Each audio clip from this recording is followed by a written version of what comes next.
Sit down.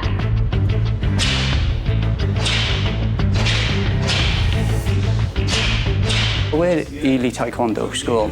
It started in 1979. Master Taylor started here when the leisure centre first opened. We've got about 30 members, and you know, the ones who stay tend to go on and do really well at international and national level.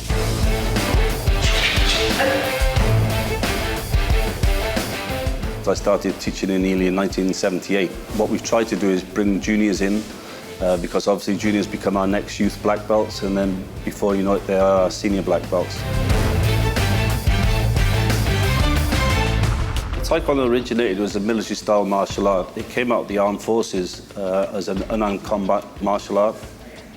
That was in the 1950s, late 50s. So Taekwondo is actually quite a modern martial art. The training is very, very disciplined.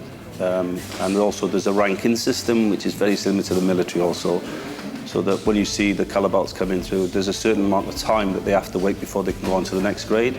Once they promote as a first dan, again, there's a certain amount of time before they become second dan, third dan, and fourth dan, and so on. And then there's a lot more time involved before they become masters, senior masters, and grand masters. In Taekwondo, you need to push it just beyond the limit every time you train, and train hard. It teaches you discipline, and you're always watching, and you know that you can, if it does happen, you know you can defend yourself. With me and my dad, Leighton, he used to watch me, and one day when he was 39 years old, we went to a competition, and my instructor, Master Taylor, he said, "I can see you want to go, have a go." And my dad said, "I'm too old for it now." He said, "Just have a go. If you like it, you can stay. If you don't, you can stop, but just have a go." So many years later, he's still going. And funny thing is, because I'm a senior grade to him, he's got to listen to me, especially in classes. Anything I say goes. We have three disciplines. Discipline number one is patterns or toe. Patterns are a series of attack and defense movements against an imaginary opponent. The second discipline is free sparring. Free sparring is where two people spar, more or less touch contact. They wear a protective glove and boot, mainly to protect themselves. The purpose of the glove and the boot is not for contact, it's actually to make sure that nobody gets injured.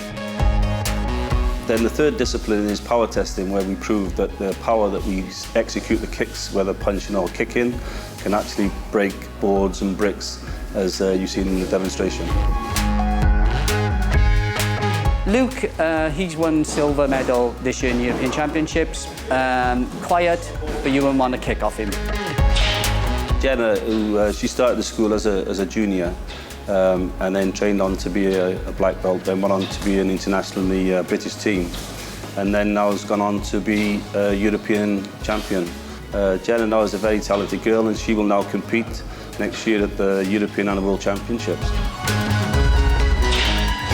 Connor has again started with me when he was 6 years old, a very talented lad. At the moment, Connor is actually European gold medalist, so we've got some world medal and gold medalists in the school at the moment.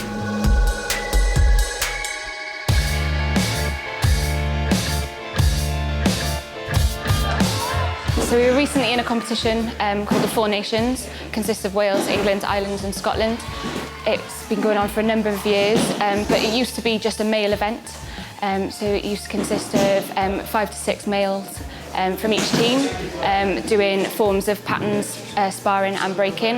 And then 5 years ago, they introduced one female into each of those teams. And following the success of that, really, last year they formed female and male teams. I captained that last year and this year. We did very well. We came close to winning the gold. We came first in the patterns aspect of it, and it was a touch and go. Basically, it came to a draw between us and England, and on a break-off, really, that we lost it. So we came very close, which I was very proud of my team. In the final position for Wales in the Four Nations, we came third out of fourth. But it was, I think it was about a point or two difference between us, England and Scotland. England won it again. Scotland came second, we came third, and then Ireland came fourth.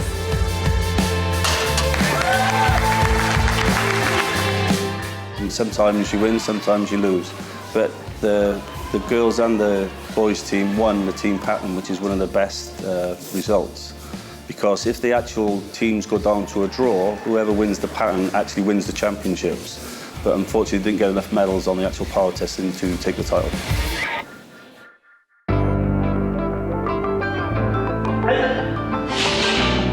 Next year really is going to be a big year for the Welsh squad.